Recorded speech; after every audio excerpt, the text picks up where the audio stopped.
¿Cómo están? Bienvenidos a Agenda Económica. Son las 8 de la mañana y estamos comenzando ya este capítulo, esta edición de día martes para comenzar bien informados. Gracias por acompañarnos a esta hora, 30 minutos con las informaciones del día. Y vamos a ir de inmediato a nuestro resumen de noticias para contarles qué estaremos analizando en los próximos minutos. Vamos a partir con noticias del ámbito político porque en el Congreso, en la sala del Senado hoy día, se va a discutir ya el proyecto de reajuste al salario mínimo. Ayer las comisiones de Hacienda y de Trabajo, que estaban fusionadas, analizaron este tema, aprobaron y visaron por unanimidad los cambios que había presentado el gobierno y de esta forma entonces la iniciativa queda en manos de la sala. Hubo algunos cambios en el subsidio a las pymes y también en el costo financiero que va a significar esto para el Estado. Hay un aumento también en los gastos que tendrá que asumir el gobierno, que recordemos va a entregar un subsidio para las pequeñas y medianas empresas. ¿Cuáles son los cambios y cuál es la visión que tiene el gobierno, que además está con el pie en el acelerador para sacar pronto este proyecto? Es lo que vamos a revisar en unos minutos acá en Agenda Económica. Por otro lado, les contaremos del proyecto que presenta el gobierno y que comienza a tramitarse mañana en la Comisión de Energía de la Cámara de Diputados, que busca generar un fondo de estabilización para las cuentas de luz. Esta es una de las iniciativas que había anunciado el gobierno en su plan de apoyo de Chile Apoya, que era una iniciativa bien amplia que abordaba distintos temas para apoyar en materia económica a las familias y a las empresas. Bueno, esta es una de las iniciativas porque lo que busca es evitar un reajuste brusco en las cuentas de luz que podría significar aumentos de hasta 40% para algunos clientes. Es un mecanismo, este fondo de estabilización, que se va a financiar de manera solidaria, donde los que consumen más van a pagar una tarifa algo más alta para subsidiar a la vez a aquellos que consumen menos, a los hogares de menores recursos. Ya les contamos más detalles en minutos. Y por otro lado, la inflación, que se ha transformado en un dolor de cabeza para las economías a nivel global, y Chile no es la excepción, bueno, está golpeando con particular fuerza a las canastas básicas de alimentos. Según un análisis que ha desarrollado el Ministerio de Desarrollo Social, hay un aumento importante que está incluso por sobre la inflación que se había registrado en el mes de abril. Hay varios productos que están subiendo, el aceite en particular, el tomate, la harina, pero no son los únicos. Cerca del 80% de los productos que componen esta canasta básica han subido de precio y lo han hecho, como decíamos, muchos de ellos por sobre la inflación, en lo que tiene incidencia directa, por supuesto, en el cálculo, por ejemplo, de la línea de pobreza en nuestro país. Un instrumento fundamental para el desarrollo de políticas públicas. Ya les contamos más en unos minutos. Y en la entrevista del día de hoy vamos a analizar un tema bien interesante porque un estudio refleja que la salida de fondos desde los APB, los ahorros previsionales voluntarios, ha alcanzado niveles récords en los primeros 3 meses del año. Las personas sacaron más de 141.000 millones de pesos de estos mecanismos de ahorro previsional que tienen, recordemos, incentivos tributarios para de esa forma ir complementando el ahorro previsional obligatorio. ¿Qué es lo que está detrás de estos números? ¿Cuál es el fenómeno que se analiza en materia previsional? Bueno, lo que vamos a estar analizando en la entrevista de hoy acá en Agenda Económica. Por último, revisamos los datos de los mercados en un día que ha estado particularmente optimista para las bolsas en Europa y también en Asia, con subidas muy fuertes. Estos son los números para partir el día. En materia bursátil, en Europa, alzas superiores al 1% en distintas plazas, entre ellas, por ejemplo, la de Frankfurt, que sube 1,66% en Alemania. El Eurostoxx nos da una mirada más global. El ponderado europeo sube 1,69%, mientras que Londres está subiendo menos, pero al alza 0,88%. España también sube y supera los 8.400 puntos, recuperando máximos que no veíamos hace varias semanas. El Hang Seng, por su parte, en Hong Kong, miren ustedes lo que subió, 3,27% fue la ganancia el día de hoy. Ya cerró la bolsa del sur de Asia. Mientras el IPSA ayer también logró recuperarse en parte, 0,37%, llegó a los 4.868 puntos después de una semana, la anterior, que había estado marcada por números negativos. Y en Wall Street también hubo cierta recuperación. El Dow Jones subió 0,08%, bastante más leve. El dólar, en tanto, ayer cerró a la baja, se cotizó en 858 pesos. Bien, partimos entonces analizando las noticias en materia política, porque en el Senado se tramitaba el proyecto de salario mínimo, esta iniciativa que busca llevar el salario hasta los 400.000 pesos a partir del 1 de agosto, con un paso intermedio que se aplicaría desde este mismo mes, desde mayo, en 380.000 pesos. Finalmente, las comisiones de Trabajo y Hacienda despacharon esta iniciativa, dieron el visto bueno por unanimidad, y de esa forma entonces queda listo para su trámite en la sala del Senado, donde se espera también apoyo, porque esto está conversado de alguna manera entre el gobierno y los parlamentarios. Las modificaciones no fueron tan grandes, tan sustantivas. Los montos, por ejemplo, de reajuste se mantienen, pero sí hay novedades importantes respecto al subsidio que entrega el gobierno, el Estado más bien, que irá directamente a las pequeñas y medianas empresas para poder llegar a los 400.000 pesos sin que eso impacte en la creación de nuevos puestos de trabajo. Bueno, en ese sentido, el gobierno comprometió un apoyo superior. Aumenta desde los 22.000 pesos de subsidio que estaban inicialmente en el proyecto a 26.000 pesos para aquellas empresas que paguen el salario mínimo. 26.000 pesos por trabajador del total de 50.000 que aumentará el salario mínimo a partir de agosto próximo. Para el gobierno era bien relevante este tema, para la oposición también era un asunto de relevancia, pensando en los reclamos que habían planteado algunas organizaciones gremiales de pequeñas y medianas empresas que veían un subsidio insuficiente de parte de este proyecto.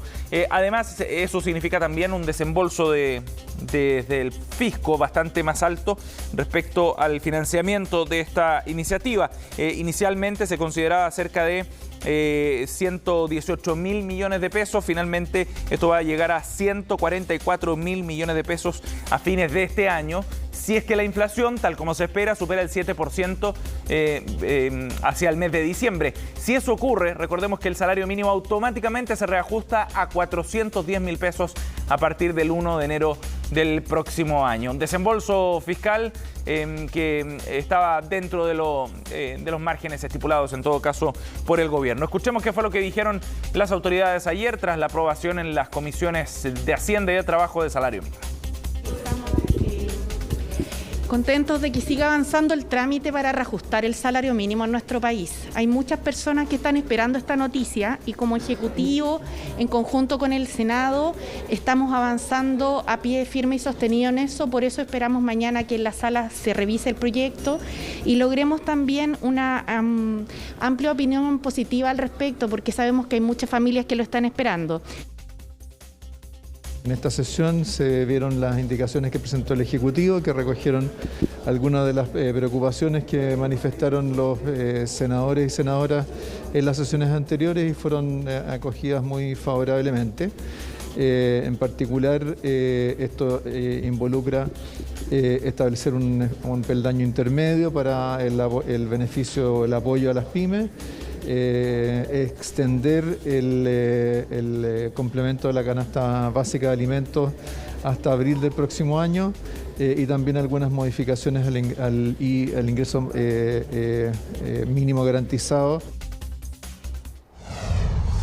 8:08. Vamos a ir a otro tema. Este miércoles comenzará la tramitación de un proyecto que lo que busca es estabilizar los precios de las cuentas de luz en nuestro país, fundamentalmente a través de un mecanismo solidario. Este fondo va a tener un monto cercano a los 2.000 millones de dólares para poder de esta manera estabilizar los precios, evitar alzas fuertes en las cuentas de luz a nivel nacional. De acuerdo a lo que se establece en el proyecto, si es que no existiera este mecanismo, en el mes de julio podrían subir hasta un 40% las cuentas de luz en nuestro país. Y fundamentalmente esto obedece a ciertos factores de fondo, a algunos problemas en el sistema energético nacional que se prevé van a ser permanentes. Por ejemplo, los problemas hidrológicos, la falta de lluvia está generando algunos inconvenientes también para el suministro de energía hidroeléctrica, fundamentalmente asociado al cambio climático esto. Y eso ha obligado también al uso quizás de respaldo de diésel en el sistema energético, lo que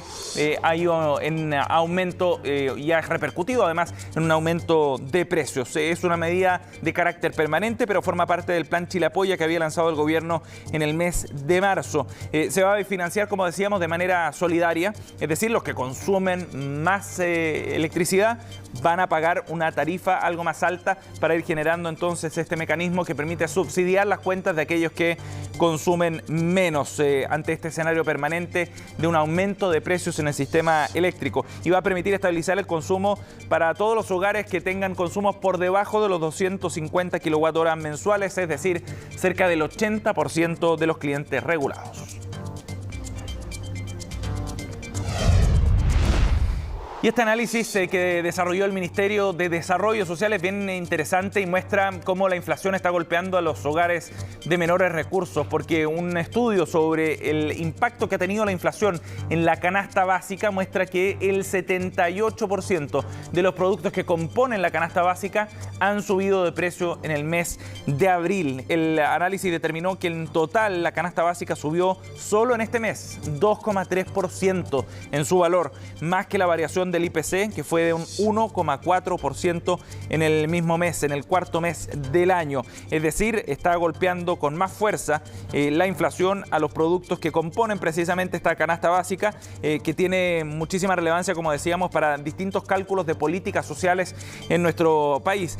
¿Qué productos son los que están subiendo con más fuerza? Bueno, uno que ha estado muy presente en la discusión sobre inflación en los últimos meses, el aceite, que ha subido un 24% solo en el cuarto mes del año. El tomate también ha subido 18,7%, la harina 10,5%, ojo, estamos hablando de subidas específicas del mes de abril, y el huevo 10,3%. Son algunos de los puntos que plantea el análisis que publicó el Ministerio de Desarrollo Social y que lleva la canasta básica a niveles históricos. Recordemos que sobre la base de la canasta básica, por ejemplo, se calcula cuál es la línea de la pobreza en nuestro país, y eso, como decíamos, determina una serie de medidas de carácter de políticas públicas. Supera por primera vez los 55.000 pesos por unidad, acumulando en 12 meses, además, en los últimos 12 meses, un aumento de 15,3%, un récord para una variación anual desde que el Ministerio de Desarrollo tiene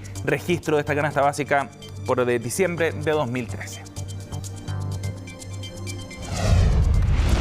8,12. Nos vamos a otro tema de economía internacional, pero muy relevante para nuestro país. Ayer les contábamos datos negativos de la economía china, que mostró caída de la producción industrial en el mes de abril, también disminución bien fuerte en el consumo minorista, y todo esto asociado a los brotes de COVID-19 y a una estricta política COVID-0 que está implementando el gobierno chino para tratar de detener el contagio, confinando a sus ciudadanos en las ciudades más importantes, y esto ha repercutido, por supuesto, en manera económica. El temor es que esto pueda contagiar al resto del mundo también, con un crecimiento económico menor a nivel global para este año. Belén Vázquez nos cuenta de los alcances de estos datos. Fueron cifras inesperadas no por el contexto que las llevó a la baja, sino por la magnitud. La actividad de China durante abril se contrajo en sus indicadores sectoriales, y la razón fueron los extensos confinamientos en el país. La producción industrial cayó 2,9%, mientras que las ventas minoristas lo hicieron en 11,1%, muy por sobre el 6,6% que esperaba el mercado. Y es que la política de COVID-0 implementada por el gobierno chino implicó el cierre de grandes ciudades y el freno de la actividad productiva. De hecho, el desempleo subió a 6,1%, siendo los jóvenes el grupo más afectado. Para contrarrestar la caída y evitar que siga empeorando la situación, el gobierno ha tomado algunas medidas de apoyo, como flexibilización monetaria para pequeñas empresas. Hemos reforzado nuestros reajustes de política macroeconómica y es probable que el desempeño económico mejore a un ritmo más rápido. Desde principios de este año, la implementación efectiva de las nuevas políticas han jugado un papel positivo en ayudar a las empresas a aliviar sus dificultades y estabilizar la economía. Este lunes se retomaron algunas actividades portuarias en Shanghái, al mismo tiempo que tiendas de primera necesidad volvieron a abrir. Eso ha dado un respiro al mercado, que mira con atención cómo se reactiva la segunda mayor economía mundial. Uno de ellos es el cobre, que vio bajas sostenidas por el cierre de la producción, y este lunes mostró una recuperación, cerrando en $4,20 la libra en la Bolsa de Metales de Londres, lo que significa un alza de 2,27%. Pero si uno compara los promedios las últimas semanas, ¿cierto?, con lo más reciente, el cobre claramente ha mostrado una tendencia a la baja. Y eso se explica por las razones que estábamos viendo de China. Obviamente también hay un tema de inventario, los inventarios están en niveles más bajos y que claramente hay un factor de corrección. China es el principal destinatario de la producción de cobre chileno y el cierre de sus industrias significó una reducción anualizada de 4% de las importaciones del metal rojo en bruto. Por eso la necesidad de una reapertura se tornó urgente. Un precio más bajo o menores volúmenes exportados a China va a tener un impacto en las arcas fiscales. Ahora, si nosotros comparamos promedios de precios como estábamos 2021, 2020, es un escenario todavía favorable. El aumento del cobre significó una caída en el precio del dólar que cerró la jornada en Chile en 858 pesos. La divisa estadounidense recibió de buena manera la reapertura gradual, pero se mantiene expectante a nuevos anuncios en Estados Unidos. Vamos a conocer el dato de ventas minoristas, un dato esencial considerando que el comercio del consumo privado es cerca del 70% del Producto Interno Bruto en la principal economía del mundo. Y además vamos a conocer los comentarios de Jerome Powell, presidente de la Fed, sobre la inflación. De todos modos, estas cifras de crecimiento chino no cambian los fundamentos alcistas que trae el cobre. Por ahora, las estimaciones siguen ubicándolo por sobre los $4 la libra. Bien, nos vamos a una pausa a esta hora, 8:16. Vamos al corte y volvemos con más aquí en Agenda Económica.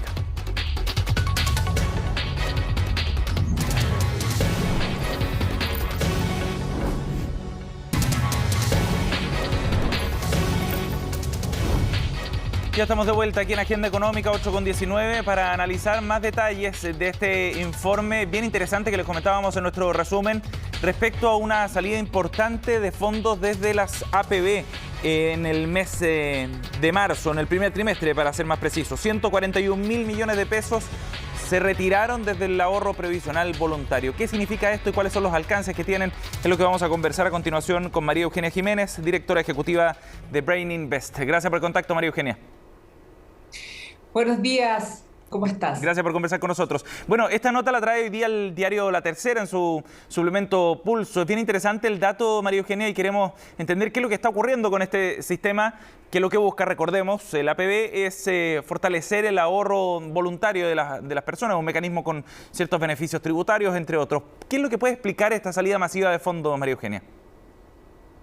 Bueno, yo creo que se debe a dos razones fundamentales. La primera es que hay muchas personas que tienen temor del futuro de la administración de sus ahorros y dentro de las opciones de inversión respecto de los APB existe todo el sistema financiero y el interés es retirarlo desde la AFP a otra institución. Y lo segundo es que las opciones de inversión, cuando tú no estás en la AFP, la elige la persona, pudiendo optar por opciones internacionales y no necesariamente en el mercado nacional. Principalmente el temor tiene que ver con lo que pueda ocurrir con la administración de las AFP y las opciones para poder invertir fuera de Chile. Ajá. María Eugenia, ¿esto no significa entonces que se haya desahorrado necesariamente? No necesariamente, el dato no es tan claro. También hay personas que han optado por retirar sus ahorros APB. La industria en general tiene algunas cuentas que son de montos pequeños y otras que son bastante abultadas, y principalmente lo que ha emigrado son las cuentas importantes que han administrado las AFP por décadas, y ese es el motivo fundamental. Ahora, igualmente hay personas que se han pensionado y han optado por retirar sus ahorros previsionales voluntarios como una manera de resguardarse y tener la plata en el bolsillo, pagando el impuesto que corresponda, por supuesto. Claro, recordemos que hay un beneficio tributario, pero si es que se retira la plata antes de jubilar, se paga impuesto, ¿no?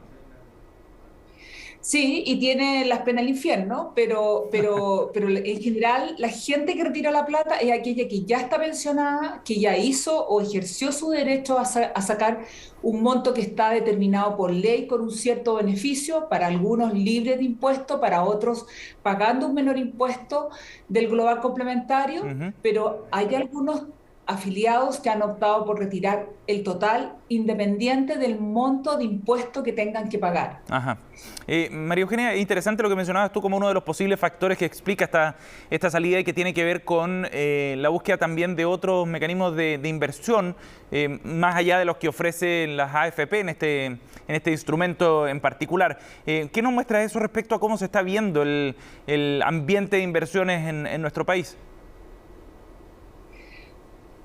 Bueno, una cosa es lo que ocurrió con los mercados y otra son las opciones que tenemos internamente. Sí. Durante este año, la opción de renta fija, sobre todo en instrumentos que están amarrados o apalancados a la UEF, han sido muy rentables. Esto debido al emigrar muchos inversionistas a papeles de renta fija. Y las acciones chilenas, como en el sector de Latinoamérica, se han visto favorecidas por la mayor demanda de commodity. Ha mejorado esta rentabilidad, no así en los países desarrollados externamente. Muchos de estos inversionistas optaron por opciones para dolarizarse, producto de lo que ha ido ocurriendo con los retiros y con las expectativas de lo que iba a hacer durante el año 2022.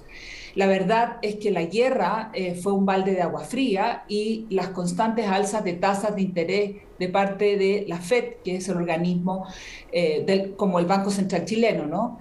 Y no ha sido la mejor opción.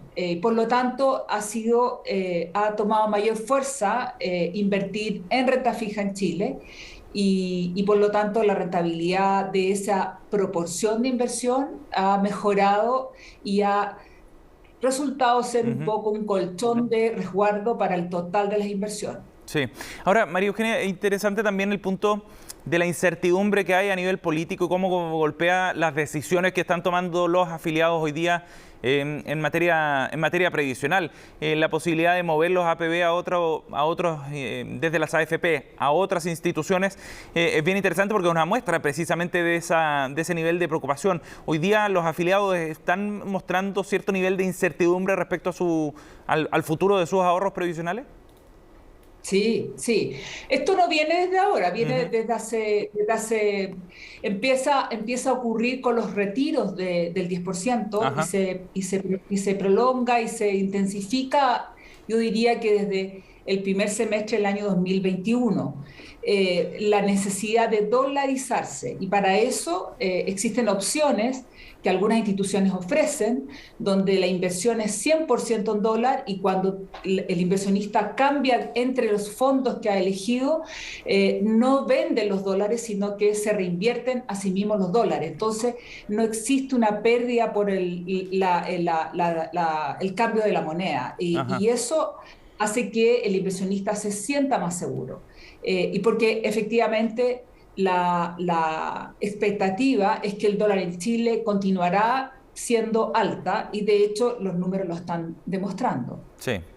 María Eugenia, una última pregunta. Después de un inicio que ha estado golpeado y marcado fundamentalmente por la guerra en Ucrania, ¿qué perspectivas hay para el resto del año en materia de inversiones y de rendimiento, fundamentalmente de los multifondos? El comienzo de año ha sido duro, particularmente para los fondos más riesgosos. ¿Qué perspectivas hay para el resto del año? La guerra no es el único motivo, el motivo es algo bastante más global, tiene que ver con la escasez de materias primas, de todo lo que es la alimentación, el trigo, el petróleo. Eso lo produce la guerra, pero también tenemos una realidad que tiene que ver con la inflación, que esto está influyendo por la guerra, se intensifica más bien, y además por las alzas de tasa, que es un ciclo que estamos viviendo todos los países. Chile comenzó mucho antes y Estados Unidos ya comenzó, y eso significa que el crédito a las instituciones como también a las personas se encarece, y por lo tanto las inversiones tienen que ver con las expectativas de utilidades que en el futuro van a obtener. Si los créditos son más caros, el margen de ganancia es menor y los mercados se anticipan. Entonces, si uno mira el año, no ha sido un buen año. ¿Y qué esperamos para el futuro? Ojalá la guerra se resuelva de mejor manera para que dé algo de respiro. Si eso no es así, va a ser más difícil. No olvidemos que China está en un periodo de cuarentena bastante drástica, que también trae mayores complejidades en la cadena de suministro, y esto influye también en la inflación y existe bastante nerviosismo. Ahora, la rentabilidad de los mercados desarrollados en general, como no ha sido buena, y el extremo de lo que es los países emergentes, no así Latinoamérica, cualquier noticia que se vaya mejorando va a probablemente a redundar en una mejor rentabilidad, pero no sabemos en qué momento. También es probable que si el alza de tasas es muy pronunciada y la inflación no disminuye, esto sea un ciclo permanente que dure más meses, y por lo tanto, como son las inversiones, son volátiles, son variables, y no es fácil poder predecir. Sí, por cierto. Lo importante...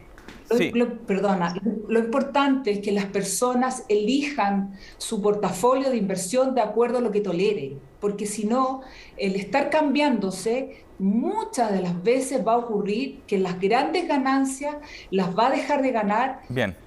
No lo va a recuperar porque se dan en pocos días. Bien, María Eugenia, muchísimas gracias por conversar con nosotros esta mañana, muy amable. Gracias a ti, buenos días. 8:28, cerramos Agenda Económica en minutos, comenzamos ya Noticias Express con Frecio Soltov.